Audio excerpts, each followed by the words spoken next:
السلام عليكم، اهلا بيكم مطبخ ام شريف. النهارده هنعمل فكره حلوه قوي. كل واحده فينا عندها رخام في البيت، سواء رخامه للترابيزه، رخامه للمطبخ، رخامه للكومودين، رخامه لاي حاجه عندك. لو لقيت الرخام بتاعك لونه بقى مطفي او قدم شويه، انا هقولك الحل ان انت ترجعيه فيه لمعه وجديد تاني. اول حاجه تعمليها تمسكي الرخام بتاعك تمسحيه لو في اي تراب، وتغسليه بحته قماشه او بحته، لو عندك حته سلكه بشويه صابون لو هو في حاجه يعني، وتمسكيه تدعكيه وتنضفيه تماما. وبعد ما ينشف الرخام خالص لقيتيه مطفي ما فيهوش اي حاجه، هتجيبي حته قماشه بالشكل ده، اي حته قماشه عندك اهي، ونقطتين من الزيت.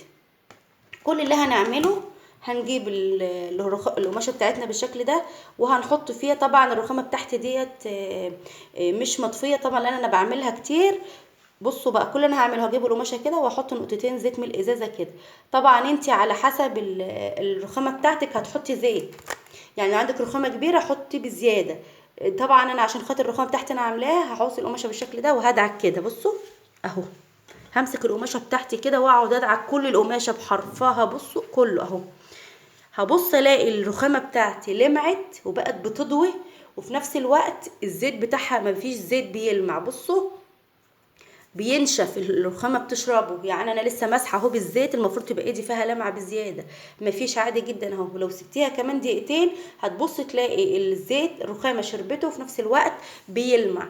ولو انت لسه شاريه كمان رخامه جديده، عشان برضو الرخامه بتاعتك ما تبقعش او كده، تجيبي برضو حطي القماشه بالزيت كده وتقومي جايه ماسحه كل الرخامه بتاعتك بحته قماشه وشويه زيت، وسيبيها ما ترجعيش تغسليها تاني بميه. ما تخافيش، هي مش هتبقع ولا اي حاجه خالص. انت بس مسحيها ونشفيها كويس قوي، هتبص تلاقيها نشفت معاكي وما بقاش فيها اي حاجه. وطبعا ديت مش فكرتي ولا حاجه، ده من بتاع الرخام ذات نفسه. احنا عاملين واحد يعني، وبعد كده سالته عند الرخام بتاع الركنه وبتاع الترابيزه، الرخام بتاعها زي ده كده، بس ايه لونه اللي هو اللون النبيتي ده، فالرخامه مطفيه. فانا قلت له يعني الرخامه غاليه وفي نفس الوقت لونها مطفي. فقال لي بقى اقولك تعملي ايه عشان الرخام بتاعك يطلع بيلمع تاني كده وفيه وتحس ان هو جديد.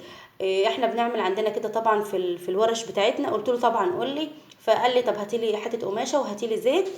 جبت له طبعا زي ما قال لي القماشه والزيت، وعمل زي ما وريتكم كده بالظبط. فعلا لقيت القماشه بعد ما خلص لقيت الرخام بتاعي طلع بيلمع ولونه كده نور تاني من جديد، كاني لسه جايباه جديد. فقلت له طبعا شكرا، وخدت منه الفكره وبقيت اعملها على طول في اي رخام عندي. فانا ما حبيت ان انا عرفت الحاجه دي اقولها لكم، بحيث لو حد برضه عنده الرخام بتاعه مطفي زي كده يقدر يعمله. اتمنى ان انتوا تجربوها واتمنى انها تعجبكم وتجيب معاكم نتيجه.